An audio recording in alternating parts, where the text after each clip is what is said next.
Hi, so once again, this is Sanjay Kaushik. I worked with the US Embassy in the visa section. I used to work with the non-immigrant visa section where we handled a lot of student visas, tourist visas, business visas, H1, L1, and then I moved on to the immigrant visa unit, and then from there, the anti-fraud unit. It is very important to understand my journey so that you understand that, when I'm talking about something, if I'm talking about the process, or if I'm talking about the documentation, how important it is. So that's the reason it is important to understand my background. And then I started my own company called Revataa Education, which has been running now for past 22 years. We handle thousands of students across India, also Southeast Asia, where we guide them in terms of the I-20, what is the meaning of the I-20, how do you start processing, what are the timelines, what is the visa form, which is called the DS-160, what is the significance of that, what fees to be paid, and what is the significance of the service fees. Service is also an important and an integral part of the entire visa process, plus the documentation, and then of course how do you qualify for a visa, student visa when you go in for the visa interview, the F1 visa. So I'll start with breaking down the whole process to make your journey more smoother. So I always tell everyone कि आपने visa apply करना है कि लेना है. अगर apply करना है, then you can apply on your own. But if you want to get a visa, then understand what goes behind it. So let's start with step one. Step one is जब आप ये सोचना शुरू करते हैं कि मेरे को US जाना है या पढ़ाई करनी है, तो आपका career objective क्या है? आप क्या पढ़ना चाहते हो? वो बहुत important है. Keeping that in mind, you should also know कि मेरा उस पढ़ाई के बाद मेरा career कहाँ जाएगा. So if you have your career in mind and also the kind of companies that you want to work for, and then start looking at the core program, the specialization, along with the electives, which goes in sync. दोनों एक दूसरे को complement करेंगे तो बहुत better रहेगा. For example, अगर कोई computer science पढ़ने जाना चाहता है, लेकिन वो चाहता है कि मैं finance company में भी काम करूँ, तो US में ये opportunity होती है कि आप computer science के साथ finance program भी ले लें, ताकि when you come back, then you can start working with companies in fintech. You could be a financial technology expert and also the matter expert for the program that you're going there for. So you can actually look at your own passion and also your career goals. So you can mix those two things. So first thing is when you start your journey of education abroad or your career, or if you want to do your higher studies, look at your career objectives. Look at the companies that you want to work for. Keeping that in mind, then start framing what you want to study, where you want to study, what are the programs.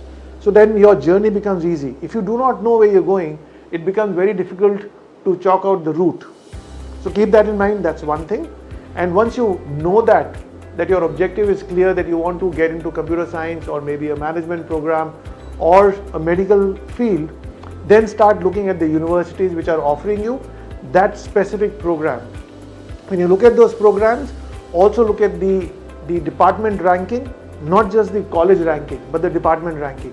What is the kind of research they've been doing? What are the professors' profile? What is the university's profile? And keeping all that in mind, then start looking at the application process. First, your career, the subjects that you want to specialize in, then the college, and then the area. When especially you're applying for US universities, don't focus and concentrate on a particular area. Don't even look at one specific area as in like I want to go to only California or New York or Texas. Have a mix of that, because anyone who wants to go and study, who wants to pursue his higher studies, would look at his career objectives.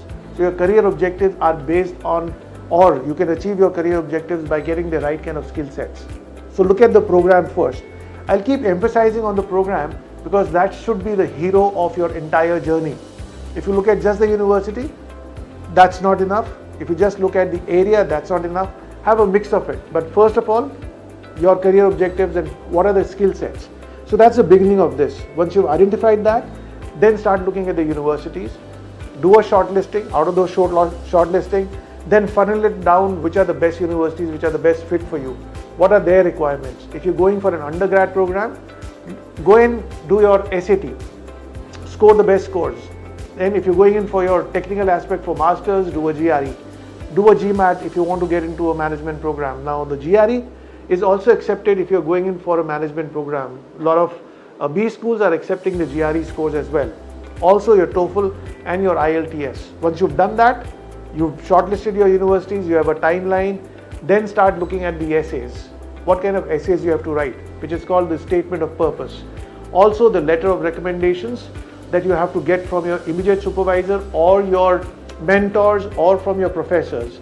Start collecting those, keeping those deadlines, make your application early so that you can choose a university of your choice. Because there are thousands and thousands of students applying for admissions across the globe to get into the US, because US is called the melting pot. Once you get that thing done, and then start waiting for your admission offer from the university. When you get the admission offers, when you start getting that, then the universities would start asking you for financial papers. I'm just primarily focusing on the US at this point of time. So the US universities would require a bank balance certificate, which should match up your tuition fees and your living expense put together.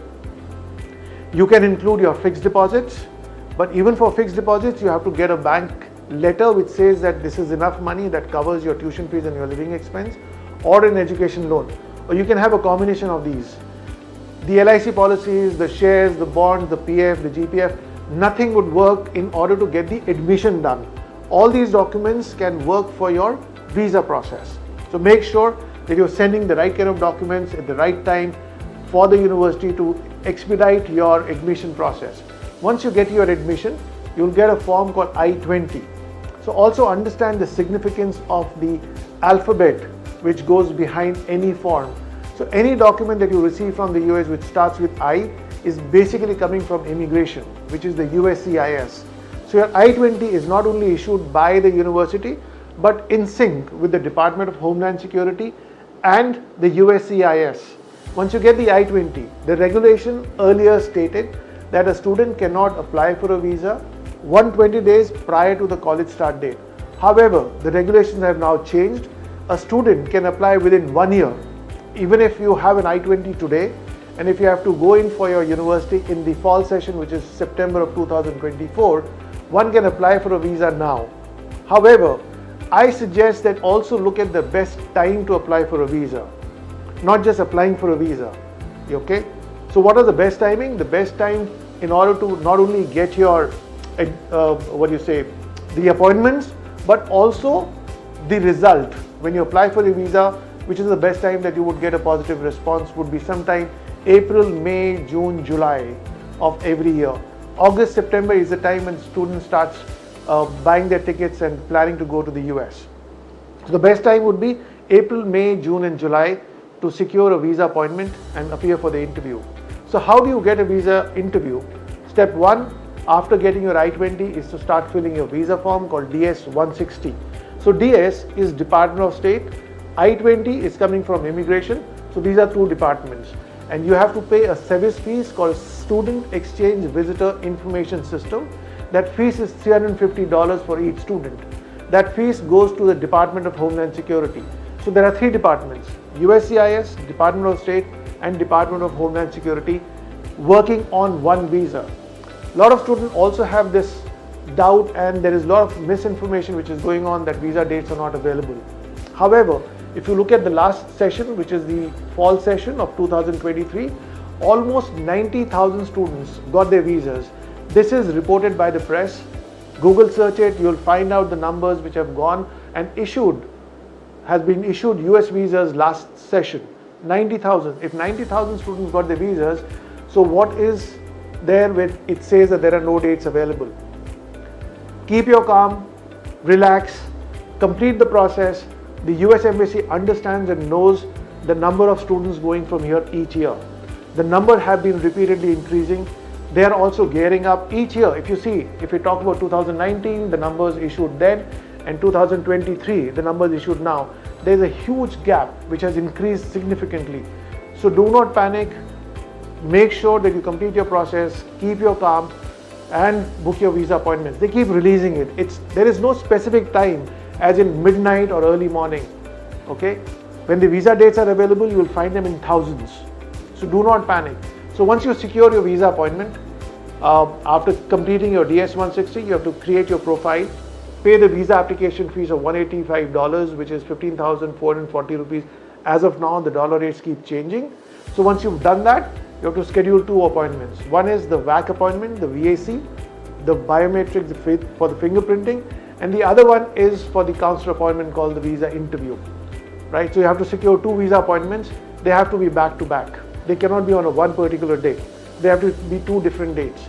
A lot of students also ask me whether I am in Chennai, should I take an appointment in Delhi, or should I go to Mumbai, or Kolkata issuance rate is better.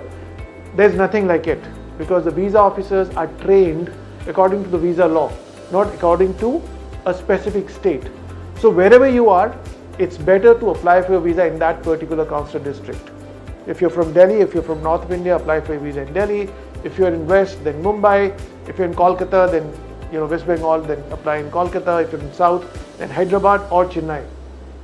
What is important is that you must understand that the visa law is governed, and the officer's objective is to see whether each student who's applying for a visa qualifies under the visa law or not. So make sure that you're carrying all your financial papers, because you also have to show your strong financial ties to your home country, all your education documents, and of course the process that you've completed.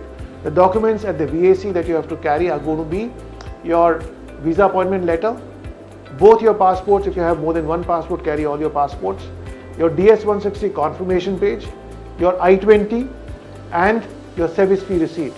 So on the I-20, on the first page, the last line says put down your signatures and the date. So mention the consular appointment date. If you're under the age of 18, then make your parents to sign the line over there for parents to authenticate that you are also going in for your visa interview. There are 3 pages of the I-20. Carry all 3. Once you carry all those documents, your financial papers, which are going to be your bank statements, your family's bank statements. If your parents are sponsoring you, carry documents from your parents which are going to be proof of annual income tax returns for the last 3 years, bank statements for the last 3 months, proof of investments like fixed deposit, shares, bonds, mutual funds, LIC policies, post office, anything which is savings and investments, you can carry all of those. Then your property papers in regional language is fine, just take copies. You don't have to get the evaluation done of the property. It's just that the property, that it shows that your family is established here. They have an annual income, they have savings investments, they have properties. So that shows not only the capability but also the stability of the family. So make sure that you carry those documents when you're going for the visa interview.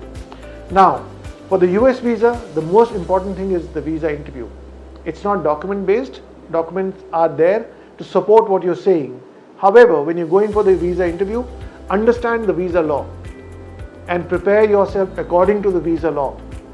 And what is the visa law? The law says that any student who's applying for a visa, the officer must consider that person as a potential immigrant and issue a visa only when the officer believes that he's shown his intent to return back to his home country. That's how you qualify. You have to show strong ties to your home country. What does ties mean? Ties means your social ties, your financial ties, and your professional goals. Because you're a student, so you have to show your intent to not only go and study there, but also to return back to your home country. When you go in for your visa interview, I keep telling everyone there are 2 kinds of students. One, those who want to go to the US, and the others, those who want to go and study in the US. There's a huge difference between these 2. A student who wants to go and study in the US understands his career objectives, and based on that he would have chosen a particular college. Based on that, because he's got career objectives, he would have looked at various organizations in India where he wants to come back and work for. So intention to go, intention to return back. It's a complete 360-degree view that the officer is looking at. First, he wants to be convinced that you are a genuine student. You're a legitimate student. You understand why have you chosen this particular college. What was your basis? Not that this university is offering me 100% scholarship. For a PhD, that could be true, but that could not be the choice of college. Not that I really like the weather of California. You're not going there as a tourist. You're going there basically to go and study.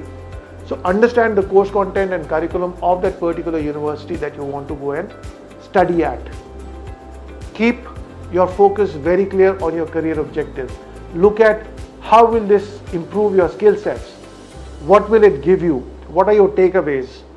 Right? the global perspective, how will that help you? How will that enhance your skill sets to take on bigger roles? What are the challenges that you're looking at? Always, whenever you go in, if you have a solution in mind, and that solution can be addressed by studying in the US, connect that. Look at what kind of solutions you can provide when you return back to your home country. If it's logistics, talk about logistics. What are the problems that are being over here? What are the logistics here? Keep that in mind.